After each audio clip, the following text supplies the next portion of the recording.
விஜயசேனனுங்கிற மன்னனோட முதலமைச்சர் பேர் ஞானசாகரர். மன்னன் எல்லா விஷயத்திலுமே தன்னுடைய முதலமைச்சர் என்ன சொல்கிறாரோ அதை கேட்டு தான் ஆட்சி புரிஞ்சா.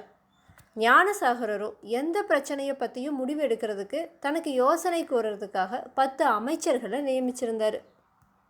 இந்த 10 அமைச்சர்களில் நாகேந்திரனுங்கிற ஒரு அமைச்சன் மட்டும் வக்கர புத்தி கொண்டவனாக இருந்தான். மற்ற அமைச்சர்களெல்லாம் ஏதாச்சும் ஒரு விஷயத்த சரின்னு சொல்லிட்டா போதும், உடனே நாகேந்திரன் அதை தவறுன்னு சொல்லுவாள். மற்ற அமைச்சர்களெல்லாம் ஒரு விஷயத்த தவறுன்னு சொல்லிட்டா உடனே இவன் சரின்னு சொல்லுவாள்.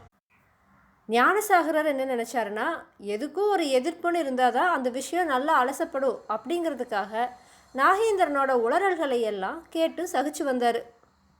நாகேந்திர இப்படி விதண்டாவாதம் செய்கிறதோட மட்டும் நிறுத்திட்டா கூட பரவாயில்ல, கோள் சொல்கிற இயல்பு வேற அவங்ககிட்ட இருக்குது. அவன் ஒரு சமயம் மன்னனை பார்த்து தான் சொல்கிறத யாருமே கேட்குறதில்ல அப்படின்னு புகார் செஞ்சான். அப்போ மன்னன் என்ன சொன்னார்னா, நாகேந்திரா, எனக்கு முதலமைச்சர் மேலே முழு நம்பிக்கை இருக்குது. அவர் பெரும்பான்மையாரோடைய விருப்பத்தின்படி தான் முடிவெடுக்கிறாரு. உன்னோட கருத்து பெரும்பான்மையாரோடு ஒத்து போகிறதில்ல. அதனால் ஏதோ ஒரு குறை உங்ககிட்ட தான் இருக்குது. அந்த குறை என்னன்னு நீயே கண்டுபிடிச்சி அதை போக்கிக்கோ அப்படின்னு சொன்னார்.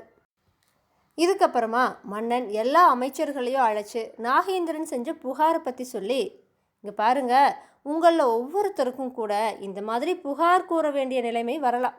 ஆனால் பெரும்பான்மையினருடைய கருத்தோடு ஒத்து போகிறது தான் சரிங்கிறது மட்டும் நீங்கள் நினப்பில் வச்சுக்கோங்க. அப்போ தான் உங்களுக்கு மதிப்பு, நாட்டுக்கு உயர்வு அப்படின்னு சொல்லிட்டு அங்கிருந்து போனார். மன்னர் அங்கிருந்து போனதும் மற்ற அமைச்சர்களெல்லாம் நாகேந்திரனை கேலி செஞ்சு, ஆமாம், என்னமோ பெரிய சாதனை புரியறவன் மாதிரி மன்னன்கிட்ட போய் புகார் செஞ்சியே, அவர் சொன்னது உன் மண்டையில் இப்போவாச்சும் ஏறிச்சா, இனிமேலாச்சும் எல்லாரு கூடவும் ஒத்து போகிறதுக்கு நீ பழகிக்கோ அப்படின்னு சொன்னாங்க. ஆனால் நாகேந்திரனும், இப்போ கேலி செய்கிறீங்க, நான் சொல்கிறதையோ ஒரு நாள் நீங்கள் எல்லாரும் ஏற்றுக்கிறபடி செய்யறேன் பாருங்க அப்படின்னு மிடுக்காக சொன்னான். ஒரு தடவை மன்னன் விஜயசேனன் வேட்டைக்கு போயிட்டு திரும்பி வந்தார். அப்போ நாகேந்திரன் எல்லா அமைச்சர்களையும் கூப்பிட்டு, மன்னர் வெற்றிகரமாக வேட்டையாடி வந்திருக்கிறாரு, அவரை நம்ம சிறப்பான முறையில் பாராட்டணும் அப்படின்னு சொன்னான். ஆனால் மற்ற அமைச்சர்களோ, இது ஒரு சாதாரண விஷயம், பெரும் சாதனையெல்லாம் கிடையாது, ஏதாச்சும் போரில் வெற்றி பெற்றோ இல்லை கொடிய அரக்கனை கொன்றோ வந்தாருன்னா அப்போ வேணால் பாராட்டுறது பொருத்தமாக இருக்கும், ஆனால் ஒரு சாதாரண வேட்டைக்காக பாராட்டுறதெல்லாம் சரியில்லையே அப்படின்னு சொன்னாங்க. ஆனால் அப்போ ஞானசாகரர் குறுக்கிட்டு, இங்கே பாருங்கள், நாகேந்திரன் சொல்கிறது சரிதான், நாம் மன்னரை தக்க விதமாக பாராட்டுவோம், அதுக்கான ஏற்பாடுகளை நாகேந்திரனே செய்யட்டுன்னு சொன்னார். அதை கேட்டதோ நாகேந்திரன் மற்ற அமைச்சர்களை எல்லாம் ஏளனமாக பார்த்து சிரிச்சிட்டு கர்வத்தோடு தலை நிமிர்ந்து நடந்து போனான்.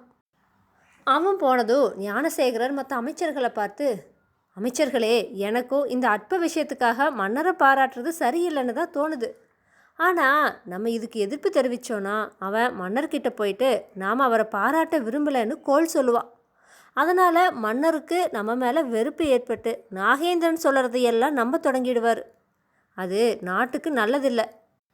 நம்ம வேண்டான்னு நினைக்கிறது நியாயமாகவே இருந்தால் கூட அதோட விளைவு என்னங்கிறதையும் யோசித்து பார்க்கணும் அப்படின்னு சொன்னார். அப்போ அமைச்சர்கள் எல்லாம் சொன்னாங்க, அடடா, இப்படி கோள் சொல்கிறவனை ஏன் அமைச்சனாக வச்சுட்டு இருக்கணும், உடனே பதவி நீக்கம் செய்யுங்க, இவன் கோள் சொல்வானேன்னு அப்போ பயப்பட வேண்டாம் தானே அப்படின்னு சொன்னாங்க. ஞானசாகரருடனே, இங்கே பாருங்கள், உலகத்தில் எதுக்குமே எதிர்ப்புங்கிறத யாராச்சும் ஒருத்தர் செய்யத்தான் செய்வான். சில சமயங்களில் அவன் கெட்டிக்காரத்தனமாக மற்றவங்களையும் மாட்டி விட்டுருவான். அப்படித்தான் இப்போ நாகேந்திரன் செஞ்சுருக்கா.